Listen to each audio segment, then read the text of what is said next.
These are the signs of the time.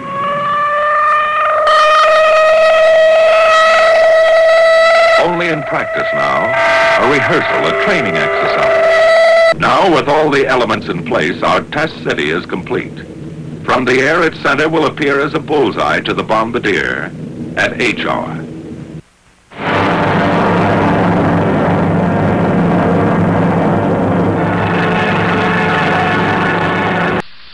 Sedan was detonated at 10 a.m., July 6, 1962.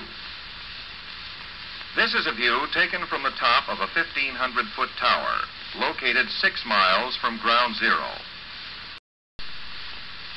The base surge, seen forming here, continued to grow until it covered an area about 5 miles in diameter. The main cloud rose to a height of 12,000 feet above the desert floor. This close-up view was taken from a ground station 3 miles from ground zero. The dome rose to a height of 290 feet before it vented at 3 seconds. Operation Plum Bob, the 6th in a series of continental tests conducted by the Atomic Energy Commission to further our weapons development program. In terms of numbers of test devices detonated, this was the largest series ever attempted in Nevada. In the 56 seconds it takes the bomb to fall, the men of Operation Ivy wait on Parry and Eniwetok Islands. Unlike the Mike phase of the operation, the King phase will be observed from land. The bomb is now at 8,500 feet, at 6,500 feet, at 4,500 feet, at 2,500 feet, approaching 1,500 feet. Watch the air overrun it.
This film shows the preparation, transport, delivery, and emplacement of the SATM in typical parachute missions by swimmers. The flotation bag has ample buoyancy to keep the SATM afloat while the jumper gets out of his parachute and puts his scuba gear into operation. UDT and SEAL team members jump from several Navy aircraft to evaluate their suitability as carriers for SATM jumpers. 5, 4, 3, 2, 1, fire.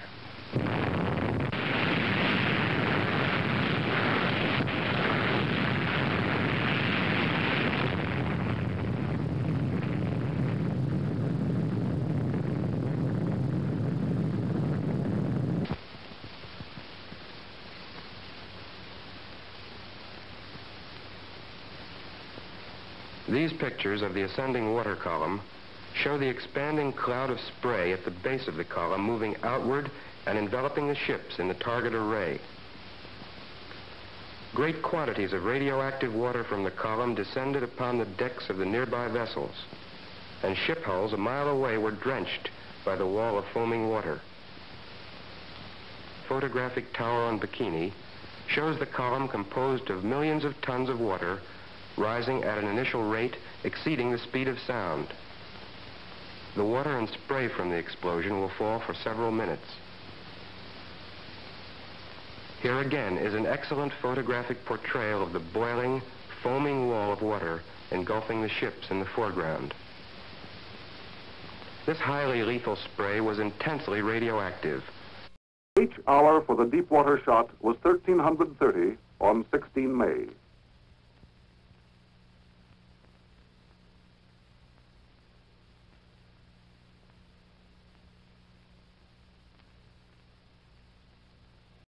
Each hour for the shallow water shot was 1115, 9 June.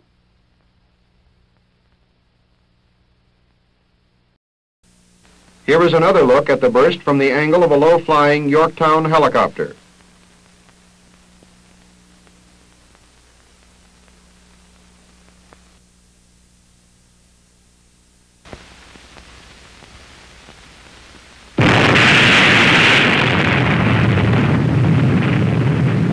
The fiberglass deckhouse in the foreground is essentially undamaged. The Mark 25 torpedo tube is severely damaged. Another compartment of the standard DLG-16 deckhouse on the O2 level.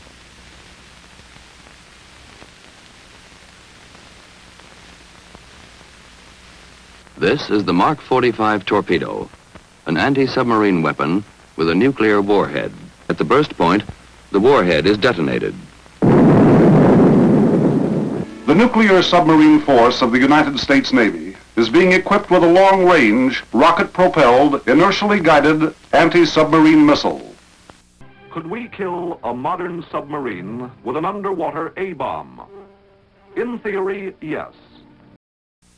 The Polaris Fleet Ballistic Missile Submarine Ethan Allen, assigned as the launching ship, was being readied for sea at Charleston, South Carolina. She was fully combat loaded with 16 Service Polaris missiles. 4 of these had been modified as a peacetime safety feature of the test by the addition of a tracking beacon and a destruct system. However, these changes in no way modified the combat capability of the missiles or of the submarine. The 1962 test of the nuclear ASROC by Joint Task Force 8 provided an underwater effects test of the nuclear ASROC anti-submarine. This is an airburst of a typical nuclear weapon exploded at a height of about 2,000 feet. This pulverizing shock wave forms a dust pedestal which seems to follow the rising cloud.